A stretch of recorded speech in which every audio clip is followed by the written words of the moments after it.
વિદ્યાર્થી મિત્રો ચોથું ચેપ્ટર માહિતીનું નિયમન આપણે જોવાના છીએ. ઘણા વિદ્યાર્થી મિત્રો આ બધું માહિતી જોતા નથી, ડાયરેક્ટ સ્વાધ્યાય ઉપર જાય છે, પણ ખરેખર તમે આ માહિતી સમજશો તો જ સ્વાધ્યાય આવડશે. બીજું, તમને જે પરીક્ષામાં એમસીક્યુ અને ખાલી જગ્યા પૂછાવાની છે, ઘણી વખત આ માહિતીમાંથી પૂછાતી હોય છે. આપણે જે જરૂરી છે એ તમને સમજાવીશું. પહેલાં શું કહે છે? માહિતી એટલે ડેટા. તમારી પાસે ડેટા હોય તો જ તમે માહિતીનું નિયમન કરી શકો છો. હવે આપણે અહીં આલેખ બતાવવાના છે, તો તમે અહીં જુઓ આલેખના પ્રકાર પડે છે.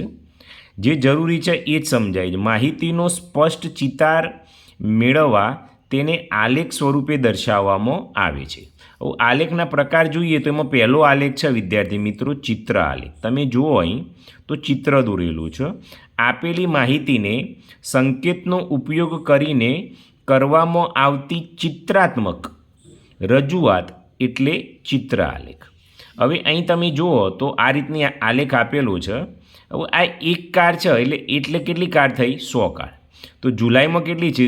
1, 2 અને આ અડધી છે એટલે 100, બીજી 100 એટલે 200 અને અડધી છે એટલે 50 એટલે 250 કાર થઈ. જો અડધી હોય એટલે 50. એ રીતે ઓગસ્ટમાં તો 100, 200, 300. એ રીતે સપ્ટેમ્બરમાં 100, 200, 300 અને 400. તો અહીં કેટલા આવશે? 400 આવશે. હવે વિદ્યાર્થી મિત્રો અહીં પ્રશ્ન પૂછ્યો છે જુલાઈ માસમાં કુલ કેટલી મોટર કારનું ઉત્પાદન થયું? તો જુલાઈમાં કેટલું થયું છે? 250. તો અહીં કેટલા આવશે? 250 કાર. કયા માસમાં સૌથી વધુ મોટર કારનું ઉત્પાદન થયું? તો સપ્ટેમ્બર. આપણને ખબર છે કેટલી? 400. તો વિદ્યાર્થી મિત્રો તમારા સ્વાધ્યાયમાં આવા પ્રશ્નો આવશે. ક્યાંક આવું અડધું આવે તો પણ તમને આવડવું જોઈએ. પછી બીજો વિદ્યાર્થી મિત્રો આ ચેનલના પ્લેલિસ્ટમાં ધોરણ 5 થી 8ની ગણિતની ગાલાની નવી સ્વાધ્યાય પોથી, ધોરણ 6 થી 8ના ગણિતના ચોપડીના વિડીયો, ધોરણ 5ના વિડીયો, ધોરણ 4ના ગણિતના વિડીયો, ધોરણ 8 વિજ્ઞાનના વિડીયો, ગુજરાતી નિબંધ, એનએમએસ પરીક્ષા, જવાહર નવોદય પરીક્ષા, એ બધા જ વિડીયો મૂકેલા છે. તો એકવાર અવશ્ય જોઈ લેવા, જે તમને ઉપયોગી થશે. આલેખ છે એને લંબ આલેખ કહેવાય અને એનું બીજું નામ છે દંડ આલેખ. હવે વિદ્યાર્થી મિત્રો પરીક્ષામાં એવું પૂછાઈ જાય કે લંબ આલેખનું બીજું નામ આપો, તો તમને ખ્યાલ ના હોય, તમે આ રીડિંગ જ ના કરી હોય તો ના આવડે. તો એનું બીજું નામ છે કયું? દંડ આલેખ. તો આ જે આલેખ છે એને લંબ આલેખ કહેવાય. જે આ લીટી છે એને એક્સ અક્ષ કહેવાય અને જે ઊભી છે એને વાય અક્ષ કહેવાય. અને આ રીતનો આલેખ હોય એને કયો આલેખ કહેવાય? લંબાલેખ કહેવાય. તમે જુઓ તો અહીં 2003-4 વર્ષ આપેલા છે અને ધોરણ 8ના વિદ્યાર્થીઓની સંખ્યા આપેલી છે. તો અહીં પૂછે છે લંબાલેખ દ્વારા કઈ માહિતી દર્શાવવામાં આવી છે? તો આપણે અહીં લખવું પડે શૈક્ષણિક વર્ષ દરમિયાન ધોરણ 8ના વિદ્યાર્થીની સંખ્યા. જો હું લખું છું શૈક્ષણિક વર્ષ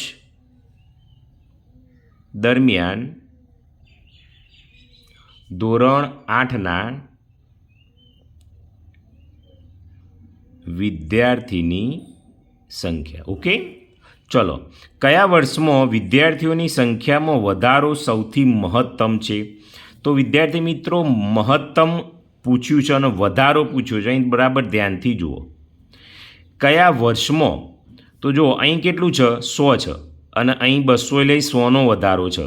આટલો વધારો ક્યાંય નથી. તો 2003-4 થી 2004-5 અહીં જગ્યા નથી એટલે અહીં લખું છું 2003-4 થી 2004-5. ઓકે. કયા વર્ષમાં વિદ્યાર્થીઓની સંખ્યા સૌથી વધુ છે? તો સૌથી વધુ તો જો આ સ્તંભ ઊંચો છે 350. 2007-8 તો અહીં કયો આવશે? 2007-8.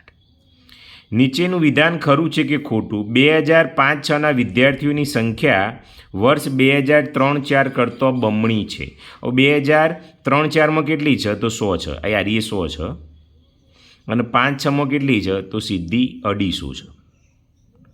તો વિદ્યાર્થી મિત્રો બમણી નથી, અઢી ગણી છે એટલે વિધાન કેવું છે? ખોટું છે. બરાબર. હવે વિદ્યાર્થી મિત્રો ત્રીજો પ્રકાર છે દ્વિલંબ આલેખ. એટલે બે આલેખ સાથે હોય. જુઓ અહીં આકૃતિ જુઓ તો બે આવું જે આછું છે એ 2005-6નું વર્ષ છે અને આ ઘાટું છે એટલે 2006-7 છે. તો ગણિત શાસ્ત્રમાં તો બંને સાથે આપ્યા, આ પણ બંને સાથે.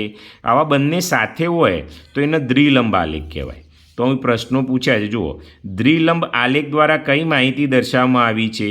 તો વિષય વાઇઝ વિદ્યાર્થી મિત્રો, ધોરણ 6 થી 8ના તમામ પ્રકરણની ગેમ રમવા માટે આ વિડીયોના ડિસ્ક્રિપ્શનમાં લિંક આપેલી છે, એના ઉપર ક્લિક કરશો એટલે ધોરણ 8, 7 અને 6 તમામ વિષયની આ રીતનું પેજ ખુલશે. એમાં ધોરણ 8 ઉપર આપણે ક્લિક કરતો જુદા જુદા પ્રકરણ ખુલશે. એમાં ધોરણ 8નું પ્રથમ પ્રકરણ ઉપર આપણે ક્લિક કરીશું એટલે ક્લિક હિયર ઉપર જેવું ક્લિક કરશો અહીં તમારું નામ લખી સબમિટ કરવાનું છે એટલે ગેમ ખુલશે. તમે ગેમ રમી રહ્યા પછી કેટલો સ્કોર આવશે, તમે કેટલું શીખ્યા એ પણ બતાવશે, એટલે સ્કોર છેલ્લે બતાવશે. આ પ્રકરણના વિડીયોની ગેમ આ વિડીયોના ડિસ્ક્રિપ્શનમાં લિંક છે. વિદ્યાર્થીઓએ મેળવેલ ગુણ વર્ષ દરમિયાન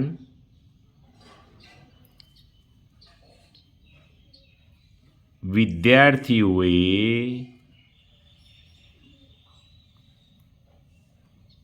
મેળવેલ ગુણ કયા વિષયના દેખાવમાં સૌથી વધારો થયો છે? તો કયો વિષયમાં તમે વધારો થઈ ગયો છે વર્ષ દરમિયાન? તો જુઓ, અહીં આટલું છે અને અહીં આ વધારે છે, એવું કંઈ થયું નથી. તો સૌથી વધારે 5-6માં આટલું જ 30 મેળવેલા છે એવરેજ, અને પછી અહીં 60 થઈ જાય છે એટલે ગણિત શાસ્ત્ર જવાબ આવશે. તો અહીં જવાબ લખું બીજામાં ગણિત શાસ્ત્ર. કયા વિષયના દેખાવમાં ઘટાડો થયો છે? તો ઘટ્યું છે કયું? તો તમે જુઓ તો આર્યુએ વધ્યું છે, આ એ વધ્યું છે, આ વધ્યામાંથી ઘટ્યું છે તો અંગ્રેજીમાં ઘટ્યું છે. તો અહીં શું આવશે? અંગ્રેજી. કયા વિષયમાં દેખાવ સમાન છે? તો બંને સરખી લીટી અહીં છે, કયો છે? હિન્દી. તો વિદ્યાર્થી મિત્રો આ કયો છે? હિન્દી છે. ઓકે. હવે વિદ્યાર્થી મિત્રો આપણે 3 આલેખ શીખ્યા, બરાબર છે? કયા કયા? એક તો ચિત્ર આલેખ શીખ્યા, પછી લંબ આલેખ શીખ્યા, તેના દ્વિલંબ આલેખ શીખ્યા, બરાબર છે? એના સિવાય જોઈએ તો વિદ્યાર્થી મિત્રો આ પેજ 1 મિનિટ હું લઈ લઉં છું. હવે તમે જુઓ તો અહીં પ્રયત્ન કરોના દાખલા આપેલા છે. તો વિદ્યાર્થી મિત્રો હોશિયાર વિદ્યાર્થી હોય એ આ જાતે એને દાખલા કરવાના હોય છે, એટલે જે હોશિયાર હોય એને જાતે. હવે આલેખ આવે છે વર્તુળ આલેખ અને એનું બીજું નામ છે પાઈ ચાર્ટ. તો આ પણ તમને આવડવા જોઈએ, વર્તુળ આલેખ અને પાઈ ચાર્ટ. તો એ કેવો હોય છે એ આપણે જોઈએ. તો આ રીતે જે ગોળ કરેલો હોય અને આ રીતે જો ટોટલ 8 કલાકમાં ઊંઘ છે એ 8 કલાક લે છે બાળક, શાળામાં 6 કલાક જાય છે, રમતમાં 3 કલાક કરે છે, અન્યમાં 3 કલાક અને ગૃહ કાર્યમાં 4 કલાક કરે છે. એ જ રીતે બીજો આપેલો છે નગરમાં વસતા લોકોની ઉંમર મુજબ વસ્તી. તો 0 થી 14 વર્ષના કેટલા છે બાળકો? એટલે બાળકોની બધી સંખ્યા 30,000. 60 વર્ષથી વધુ તો 20,000. 50 થી 60 વર્ષ વચ્ચે 50,000. તો વિદ્યાર્થી મિત્રો જે આવો આલેખ હોય એને કયો આલેખ કહેવામાં આવે છે?